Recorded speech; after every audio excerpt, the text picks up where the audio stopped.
2 और 3 दिसंबर 1984 भोपाल के लिए वो रात थी जब हवा में गैस मौत बनकर बह रही थी। गैस की लीक होने की वजह थी टैंक नंबर 610 में जहरीली मिथाइल आइसोसाइनाइड गैस का पानी से मिल जाना। इससे टैंक में दबाव बढ़ जाता है और वो खुल जाता है। फिर इससे निकली वो गैस जिसने हजारों की जान ले ली और लाखों को विकलांग बना दिया। हेलो दोस्तों, आज मैं आप लोगों को जो कहानी बताने जा रहा हूँ वो है भारत की सबसे बड़ी औद्योगिक दुर्घटना, जिसको हम भोपाल गैस दुर्घटना के नाम से जानते हैं। भारत के मध्य प्रदेश के भोपाल शहर साल 1984 में 2 दिसंबर से लेकर 3 दिसंबर तक एक भयानक औद्योगिक दुर्घटना हुई।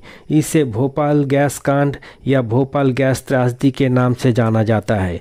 भोपाल स्थित यूनियन कार्बाइड नामक कंपनी के कारखाने जहरीले गैस लीकेज हुआ, जिससे लगभग 15,000 से ज़्यादा लोग की जान चली गई तथा और भी लाखों लोग शारीरिक अपंगत से लेकर अंधेपन के भी शिकार हो गए। भोपाल गैस कांड में मिथाइल आइसोसाइनाइड गैस का लीकेज हुआ था, जिसे हम MIC के नाम से भी जानते हैं, जिसका उपयोग कीटनाशक बनाने के लिए किया जाता है।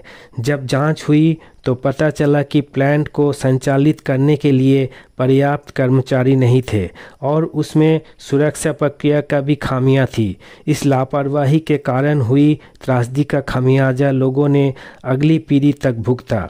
मरने वाले की गिनती 16,000 से भी अधिक थी। हादसे के बाद यूनियन कार्बाइड कॉरपोरेशन ने 470 मिलियन अमेरिकी डॉलर का मुआवजा दिया। हालांकि पीड़ितों ने ज़्यादा मुआवजा के मांग को लेकर अदालत का दरवाज़ा खटखटाया, जिसके बाद कुछ दोषियों को सज़ा हो सकी। आज से ठीक 24 साल पहले ये त्रासदी हुई थी। जो लोग हादसे में बच गए थे उनकी काफ़ी उम्र हो चुकी है। उनमें से इक्का दुक्का लोग ही जिंदा हैं और भोपाल में रहते हैं। उनमें से एक हैं कलीम भाई।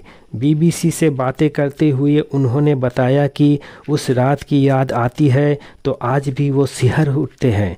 कलीम भाई और उनके परिवार के लोग भाग्यशाली हैं जो उस रात की गैस लीक त्रासदी से प्रभावित तो हुए मगर ठीक भी हो गए। मगर उस रात एक पल ऐसा भी आया कि उनके परिवार वालों को लगा कि कलीम जिंदा नहीं होंगे। कलीम कहते हैं, उस रात ठंड भी बहुत थी। मेरे साथ साबिर भाई, माता प्रसाद, गंगाराम प्रजापति और अनवर मियाँ काम कर रहे थे। तभी साबिर भाई पाइप की तरफ इशारा किया जहाँ से पानी लीकेज हो रहा था। अगले ही पल सायरन बजने लगा। किसी ने कहा कि ये ड्रिल हो रहा है, मगर तभी आवाज़ आई, भागो भागो, जान बचाओ भागो। उन्होंने और भी कहा, जब शोर होने लगा हम सब गेट की तरफ भागने लगे। हमारी आंखें जल रही थी, हमें सांस लेने में दिक्कत हो रही थी। हम अस्वस्थ हो गए थे कि ये गैस लीक है और हवा में मिथाइल आइसोसाइनाइड फैल चुकी है। मैं भागकर कितना दूर निकल गया था उसका उस समय अंदाज़ा नहीं था। मैं रेलवे की ट्रक पटरी पर पहुंच गया था और पटरी पर दौड़ता रहा। फिर और भागने की हिम्मत नहीं रही तो वहीं पर रुक गया। सुबह हो गई और हवा में गैस का असर कम होने लगा। मुझे अपनी परिवार की चिंता सता रही थी, लेकिन मैं घर जाने के बजाय अपने साथियों को ढूंढने प्लांट वापस चला गया। साबिर भाई, माता प्रसाद, गंगाराम, अनवर भाई, किसी का कोई अता पता नहीं था। उनसे फिर कभी मुलाकात नहीं हुई। कलीम के घर से कुछ किलोमीटर दूर कावड़खाने इलाके में साबिर नाम का एक शख्स रहता है। ये वो साबिर नहीं जिसका जिक्र कलीम भाई कर रहे थे, ये दूसरा साबिर है। तो ये साबिर भी उसी कारखाने में मजदूर का काम करते थे। वो कहते हैं कि उस रोज़ ड्यूटी से वापस आकर वो घर पर सो रहे थे। रात को शोर हुआ और चारों तरफ अफरा तफरी मची।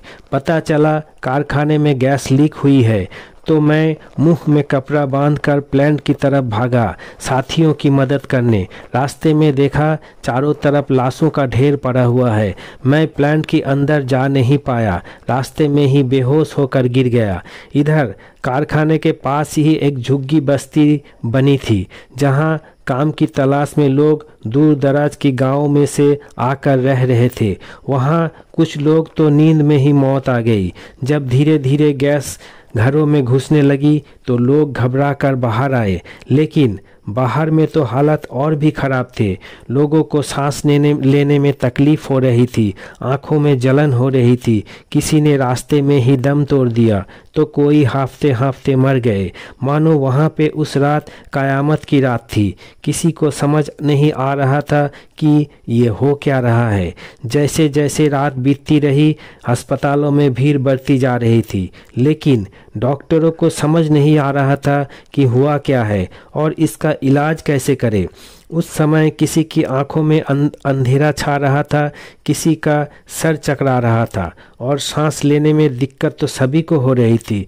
सिर्फ 2 दिनों में 50,000 से ज़्यादा लोग इलाज के लिए पहुंचे, जबकि कईयों की लाश सड़क पर ही पड़ी थी। भोपाल गैस त्रासदी की गिनती सबसे खतरनाक औद्योगिक दुर्घटना में होती है। इनमें कितनी जानें गई, कितनी अपंग हो गए, इसकी सटीक आंकड़ा नहीं है। सरकारी आंकड़ों के मुताबिक इनमें 3,787 लोगों की मौत हुई, जबकि 5,74,000 लोग अपंग या घायल हुए।